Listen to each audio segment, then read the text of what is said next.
نحمدہ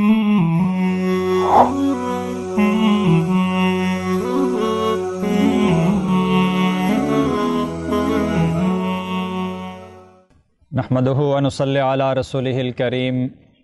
قال النبی صلی اللہ علیہ وسلم الغیبۃ اشد من الزنا۔ نبی مکرم صلی اللہ علیہ وسلم نے ارشاد فرمایا کہ غیبت زنا سے بھی زیادہ سخت گناہ ہے۔ تو جب یہ بات نبی مکرم صلی اللہ علیہ وسلم نے صحابہ کرام کے مجلس میں ارشاد فرمائی تو صحابہ کرام نے پوچھا، یا رسول اللہ، غیبت زنا سے بھی زیادہ سخت کیسے ہے؟ تو نبی مکرم صلی اللہ علیہ وسلم نے ارشاد فرمایا کہ جب آدمی زنا کرتا ہے اور پھر توبہ کر لیتا ہے تو اللہ تعالیٰ اس کی توبہ کو قبول کر لیتے ہیں اور اس کی معافی ہو جاتی ہے۔ لیکن جب آدمی کسی شخص کی غیبت کرتا ہے اور پھر توبہ کرنے کے ساتھ ساتھ جب تک اس آدمی کی جس کی اس نے غیبت کی ہے اس سے جا کے معافی نہیں مانگ لیتا، اس وقت تک غیبت کا گناہ معاف نہیں ہوتا۔ تو اس وجہ سے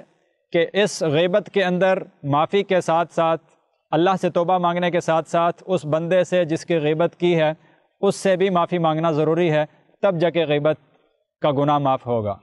اور اس کے سخت اور زنا سے زیادہ سخت ہونے کی ایک وجہ یہ بھی ہے کہ زنا تو کبھی کبھار، لیکن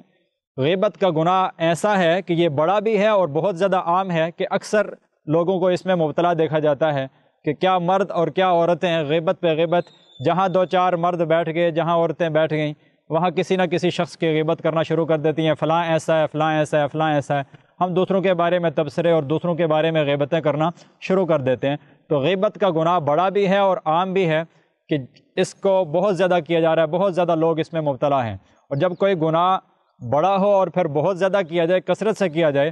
تو اس کی وجہ سے اس کی قباحت اور اس کی برائی بہت زیادہ بڑھ جاتی ہے۔ اور دوسری بات یہ ہے کہ زنا کو تو ہم گناہ سمجھتے ہیں لیکن غیبت کو ہم گناہ ہی نہیں سمجھتے اور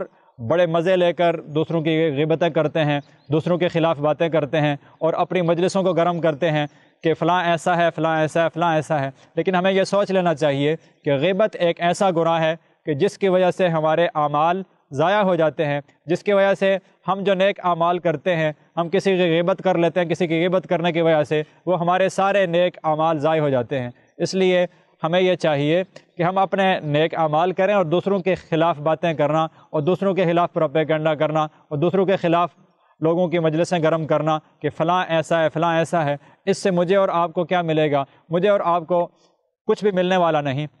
جب لوگوں کو کہا جاتا ہے بھائی غیبت نہ کرو تو وہ کہتے ہیں ہم تو حقیقت بیان کر رہے ہیں، ہم تو حقیقت بیان کرتے ہیں، ہم تو غیبت نہیں کرتے۔ تو یہ ذہن میں رکھا جائے کہ غیبت کہتے ہی اس کو ہے کہ ایک ایسی فعل کو، ایک ایسے کام کو، ایک ایسی برائی کو بیان کیا جائے جو اگلے شخص کے اندر جس کی آپ غیبت کر رہے ہیں اس کے اندر وہ برائی پائی جائے، تو اس کو غیبت کہتے ہیں۔ اور اگر کوئی ایسی برائی بیان کی جائے کہ جو اگلے آدمی کے اندر پائی ہی نہیں جاتی تو یہ غیبت نہیں ہے بلکہ یہ بہتان ہے اور یہ غیبت سے بھی زیادہ سخت ہے۔ اس لیے اللہ رب العزت سے دعا ہے کہ اللہ تعالیٰ ہمیں غیبت، بہتان اور دیگر تمام طرح کی برائیوں سے بچ کر نیک زندگی گزارنے کی توفیق عطا فرمائے۔ وما علینا الا البلاغ۔